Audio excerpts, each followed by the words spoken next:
All right, I'm here with Mark Smith, and what we want to do, he is the Vice President of the Speed Racking Association, and we appreciate you, Mark. Appreciate what you do. Appreciate your input. Tremendous blessing. Thank you. And especially there's a lot of things. I get a lot of questions, and when people are mad, I generally say the Vice President handles that, and I give you your home number and your cell phone and your address and. That's why I get calls at midnight. Well, I mean, somebody's got to take the pressure. Like, that's right. That's what Biden's doing with Kamala. You got to have a good cop and bad cop. And I think you're tougher than me, so you make the better bad cop. Okay, I can do it. Right. Yep. Mark, how long you been fooling with these horses? Well, all my life, really.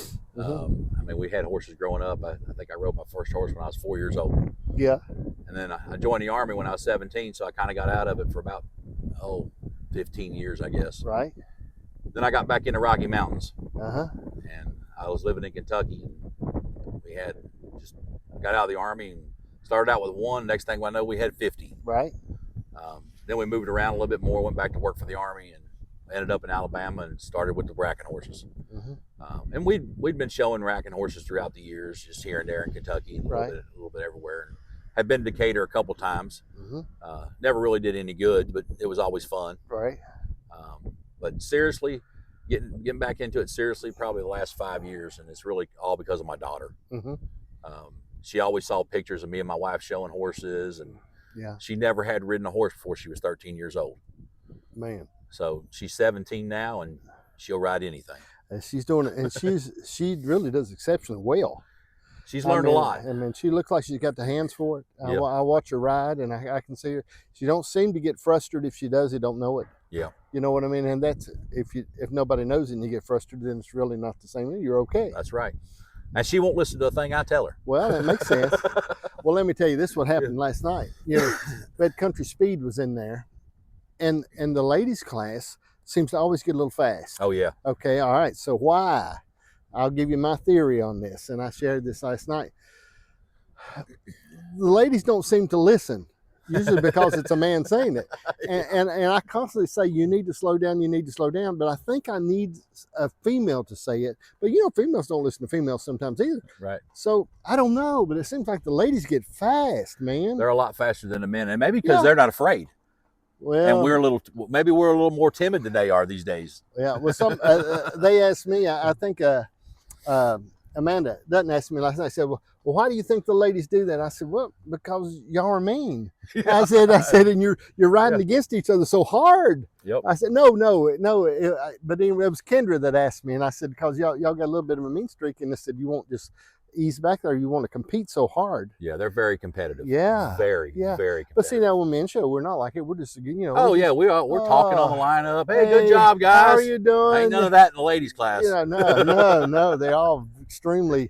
And one thing I watch about a ladies showing is that they, you watch like Trailblazer and things like that. I was talking to a young lady in warm-up ring. I said, about how pretty her jacket was and stuff like that. And I said, the cool thing about a man, we show in Trailblazer, we can go to Walmart, get a Wrangler shirt, get us a bandana around our neck, blue jeans, we're ready to go. Most expensive thing for us is the chaps. Yes, exactly. I did chaps one time. I had a set of chaps, and being enormous like I am, I had a lady that sewed a piece of elastic down the inside where the zipper goes. Made a man out of them chaps. I could get on the horse. Yep, absolutely. Yeah. So you've been at it a long time. Yeah. And so when you think about it, what really, when you talk about when you talk about enjoying this, and I believe I know the answer, but what really makes you enjoy what you're doing with these horses? It's the kids. Right. Watching the kids show, because they're the future of this. Right. The kids and the speed horses is where everything's going. Right. The speed horses, that's a true racking horse. And look at the classes we have. Yeah.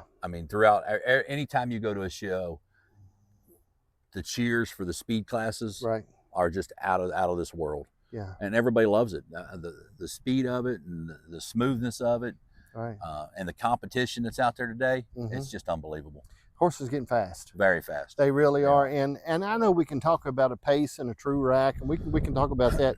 That's a lot of that's in the eye of the beholder. Right. Okay. If it's my horse, he's not pacing. Yeah. He's racking. Right. At 50 miles an hour, he's still racking. Right. If he's in a truck on the way to the show, he's racking. But if it's your horse, it looks like it might be pacing a little bit. Right. That's just natural. I mean, that's just our nature. Yep. But so you enjoy it with the kids, Mhm. and I know you're talking about your daughter and how much she likes it, Yep. and doing that, and that'll always cause you to spend money. Oh yeah. So like this week, I got to show in 2 classes on Monday, and I'm done for the rest of the week. All the rest of the classes are my wife and my daughter. Right. Yep. Well, and that's, you know, and I know you enjoy that more than you do. being in there. I do a lot. You enjoy, you know, having them be in there. Because my daughter's winning all the classes that I didn't win when I was a kid. So she's doing well. Right. Yep. I think that's great. That really is. And okay, well, we talked about what you really love and why you're doing what you're doing. Yep. Okay, but now when we talk, what do you do? What's your job? What do you do now? What are you doing? So I'm the wow. Let's see how to explain this. So I still work for the Army. I'm the director for Army Aviation Field Maintenance. So I have aviation maintenance facilities all over the world.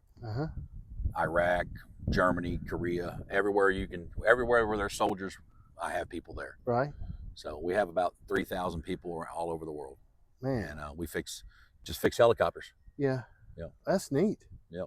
That's really neat. I've been doing them. That's what I joined the Army to do when I was 17, and I've been doing it ever since. Yeah. So you flew?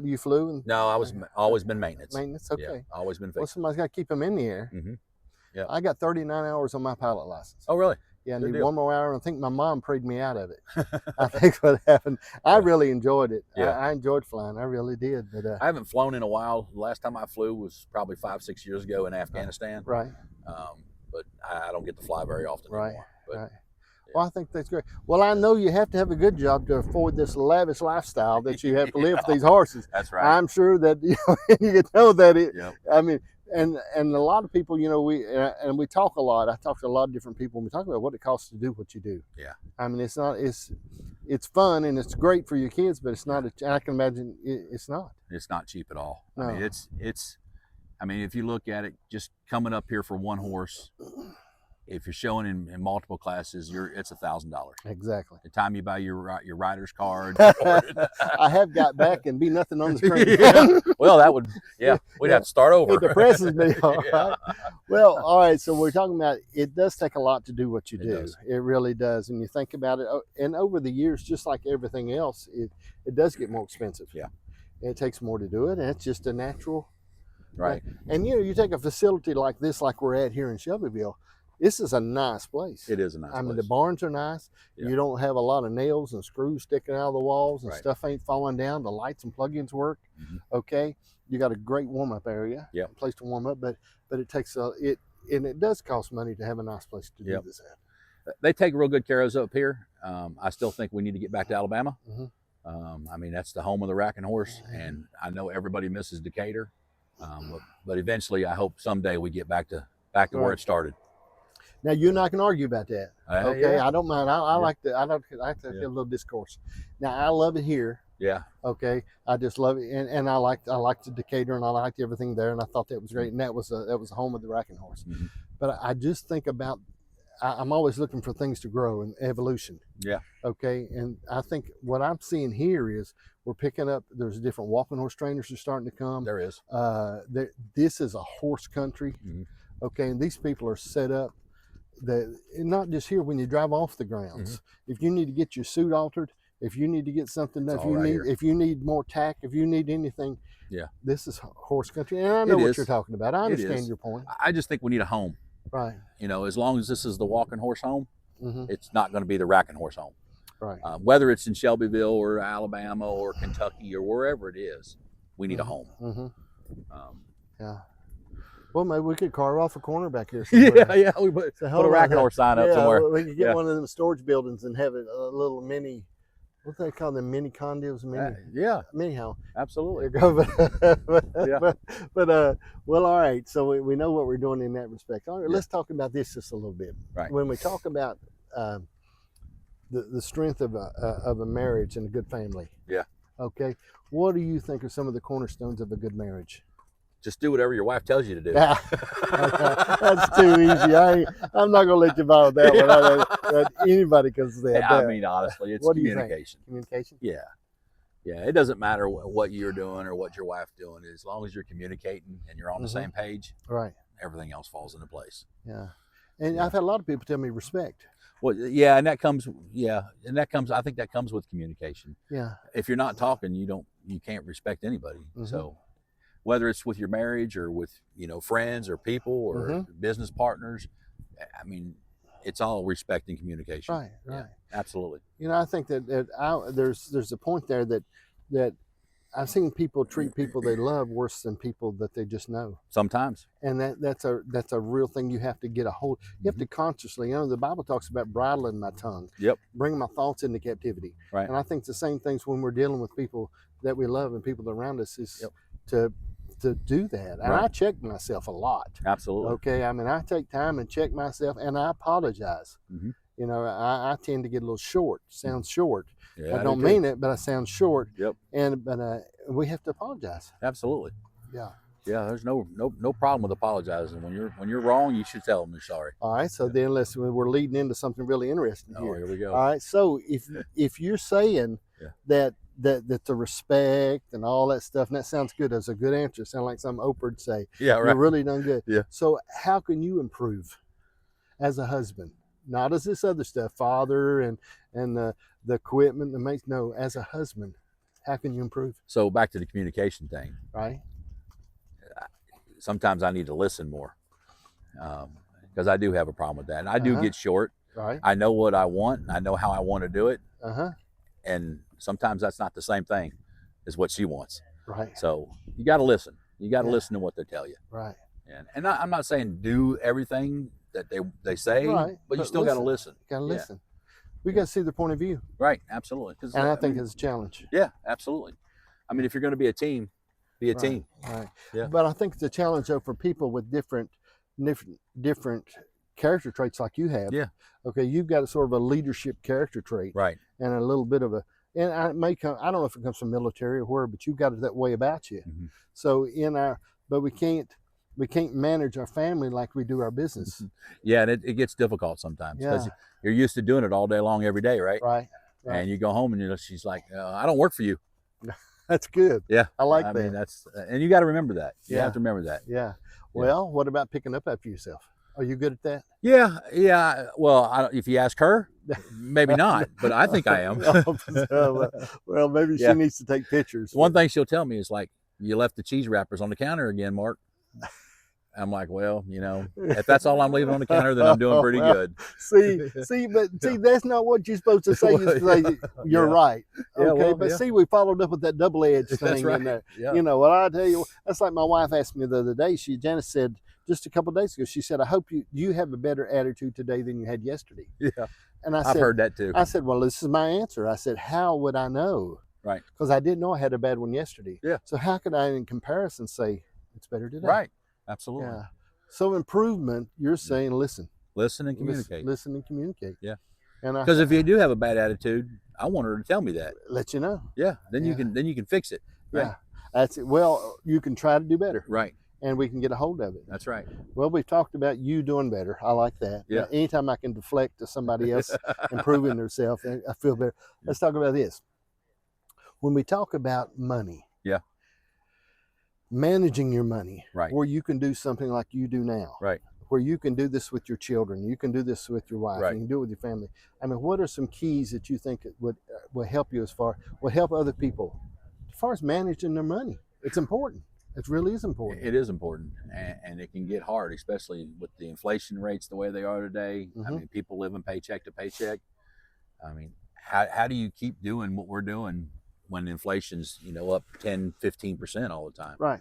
I mean, look at anything just simple as milk or eggs. I mean, they've doubled and tripled in the last couple of years. Yes, sir. You just got to live within your means. I mean, don't try to be other people. Yeah. Don't try to keep up with other people. Right. Do what you can do and live within your means. Yeah. And the challenge I run into, I want a Chevrolet Spark. Right. Okay, I had one and I loved it. Yeah. I mean, I know big as I am, it looked like I got in and wrapped it around me. But 45 miles to the gallon, I felt like I wasn't losing money when I drove it. Right. Okay. And every time I see one today at a red light, and I punched my wife, I said, "There's a genius." Okay. But I got a good truck. It's got 120,000 miles on it, and my Genesis car's got 100,000. But they run. There's nothing wrong with them. And I don't have any car payments. So I think about it, and I look at it, it'd be about $200 a month because I'd have to buy a used one because they quit making them. But I'm thinking, man, and I fight that urge just like a drug addict and cocaine, thinking I'd sure like to get on CarMax and find me one, but trying not to buy the things that you really don't need. Right. Yeah. Just because you want it doesn't mean you need it. Right. Right. So, I mean, with your family, you got to get the things that you must have. Right. Yeah. And not buy the stuff. And I sit here and say that, and I've got 20-something horses. Right. But that's different. We don't want to talk about that. Right. So I do buy stuff that I want sometimes, and Right. my wife gets on me because I'm a big spur of the moment purchaser. Right. I understand. I like that horse right there. I want to go try to buy it. Yeah. Right. Well, maybe I but shouldn't take your advice. We might not. But need she to share. keeps me in check. Okay. Though, Oh, well, okay, that's good. the thing. All right, good. So I have that teammate that tells me, Good. hey, maybe we don't need that horse there. Right. Maybe we can buy this horse instead. Right. Yeah. Right. Or maybe we don't need that horse at all. Right. Yeah. I like that. So Yeah. she keeps me in check. That's and my wife does me the same way. She sort of mentions things along, but sometimes she don't, because she says on this Spark, she says, honey, if you want it, just go ahead and get it. Yeah. But then I get to thinking about, we, like I said, we travel a lot, and we can, and it doesn't cost as much for us to do it, Right. but it takes money to travel. Absolutely. Okay. I mean, if we're going to do stuff, and I think, well, I sort of like the freedom, Right. and I don't want this bondage, but not buying everything that you just want. Right. Because in a little bit, it becomes a yoke. Yeah. And I'll tell you, my daughter starts college next year. Yeah, I hate to think So about that. the wants and the needs are Right. going to Start start to getting. Yeah, absolutely. Absolutely. Yeah. Well, I think that's important. Yeah. Okay, man. I really, well, tell me this. When we talk about horses, what horses have you had that really stand out in, when I'm talking about you and horses, having horses, what is it that stands out in your mind? What horses have you had that really stand out to you? Wow. So we've got a horse right now called Shut Your Mouth. Mm-hmm. Seen that? He's probably the best horse I've ever bought in my life. Uh-huh. He was reasonably priced. He wasn't no crazy expensive horse. Right. I got him when he was a 2-year-old. He had potential, and he's turned out to be one of the best we've ever owned. And he just, anybody can ride him. My daughter shows him. My wife shows him. Right. They finally let me start showing him. Right. He's just a good horse. I wish if I could have a barn full of him, I would. Right. That's now. Now, in the past, I had a horse when I first got out of the Army. His name was Hootie. Mm-hmm. Hootie and the Blowfish. Okay. He was the best horse I ever owned in my life. And everybody told me not to buy him. You don't want him. He's crazy. Mm-hmm. He never had been rode before. He was like 4 years old. I got him home the very first day, fooled around with him a little bit, put a saddle on him, and went off and rode. Right. Never had a problem with him. Best trail horse, best show horse I ever owned in my life. But he's gone now. So, and then I have a horse called Midnight Thunder. He's a Rocky Mountain, buckskin Rocky Mountain. Right. And I've sold him 3 times. Okay. But I always go get him back. Right. He will always be with me from now on. And he's just my horse. Absolutely. He's 23 years old, and he acts like he's 4. Yeah. But he's just a good horse. We had a horse trader around the house one time, had a pony, little stud pony. Yeah. And he sold him about 6 times. People bring him back because they get mean. Oh, wow. But then finally somebody cut him. Yeah. He was so mad. He said, you know how much money I've made off that horse. And somebody cut that pony. They took him. Well, all right, we've covered horses. We've covered money. Yep. We've covered marriage. Yep. Which is a combination of love and marriage. Absolutely. Sometimes they go together. Yep. Sometimes it's there. But anyway, it goes together. Mm-hmm. Now, let's talk about something important. Yep. Music. Oh, yeah. All right, when we think about music, what kind of music do you like? Well, country music, of course, but I like old country. I was getting ready to ask you, old or new? The new country to me is country rap. Right. And I'm not really into it. Some of it's okay, Mm-hmm. but I'm more of the old country. Right. The 60s, the 70s, the 80s, even some of the 80s, early 90s. But that's about where I'm at, yeah. And Southern rock. Right. I mean, I like some of it. Yeah. I can go with it. You Yeah. know, I'm a 70s guy. I am too. I'm an Eagles, Dr. Hook, that type of stuff. absolutely. And the song she's on, and some of those songs are a little bit like, that song, she's only 16, some of those songs, when you think of them now, they couldn't get by with them. That's right. Okay, Yeah. I'm thinking that there's some of them, but I like a little Aerosmith and Leonard Skinner. So the best concert I ever went and seen. Okay. I saw Pink Floyd Okay. in a castle ruins in Germany. Oh man, It was the what absolute a best venue! Oh, it was just an absolutely amazing concert. Yeah, And you know, I like Pink Floyd, I like Led yeah, Zeppelin, right, I like the old right, 70s rock music, and right. so I mean, if it's got a good beat, I like it. Well, I'm gonna tell you something. Yeah, I try to dance a little every morning to absolutely. one song. Which one? Well, I'm with the Eagles pretty much now. You Yeah. know, I play the Eagles over and over and over again. Right. But I try to slide down the hallway a little bit and give a little shimmy.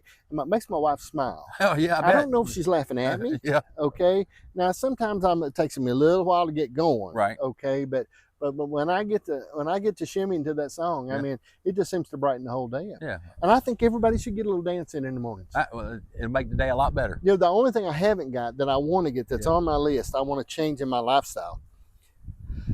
I want to start doing her and I doing at least one slow dance a day. Well, Okay, that's good. I mean, I really believe, wouldn't that help a marriage if you think about that? I mean, I'm just giving a thought. Okay, Yeah, I off mean, the top that's of my togetherness, head. right? I may cut this part out because Yeah. it don't reflect back on what I have to change. but I mean, I think one slow dance a day would really be something. Absolutely. Yeah, Put it on. and it could never hurt. Yeah. I mean, and you're setting the standard. I mean, I think I think about that. I haven't got there yet. Right. Okay, Right. but right. I'm working on it. But Well, I tell you what, I really appreciate you, and I know that I've got a great board right now, Yep. Speed Racking Board. We've got a great group to work with. Yep. Good things pe- to come. It really is, and we just Yep. keep getting better. Absolutely. And we got to do a lot of stuff this year. We've got to sponsor a lot of shows. We've got Yep. to help these shows, both of these shows, real good. Yep. And And hopefully we can get some more speed classes next year. yeah. And I tell you what we've done. You know, we've sort of we've started to split our country classes up, our country speed up some. Yeah. Now I hope we can continue to fill those classes a little Yeah. more. We've split them a little bit, and we broke them off some. Mhm. Now what we have to do is get the horses on in there. You watch the state class tomorrow night, I bet you there's going to be 30, 35 horses in Yeah. that state class tomorrow. Man, wouldn't that be something? It's going to be amazing. Yeah. It's going to be amazing. Yeah. Yeah. You know, I would love to, you know, if we could plan in advance next year. I think, you know, at home, if you give the money, they will come. Absolutely. Okay. Yeah. It would be something if we could do a good cash prize next Yeah. year. Something really that would be Do a jackpot. freaky. Yeah. Okay. Wouldn't that be something? Yeah, absolutely. That was. Let us know if you're watching what you think about that. Yeah. But I think it would be really cool. Yeah, anytime you can get a jackpot together, it's going to bring people in because, I mean, People do it. you know, anything that can help out the cost of coming here, Right. I mean, people are going to be for it. I agree 100%. Absolutely. And I appreciate it. Well, thank you. Absolutely, Appreciate sir. you, Mark. Thank you very much. Appreciate you, buddy. Yeah, man. You're a blessing. Anytime. Yes, sir.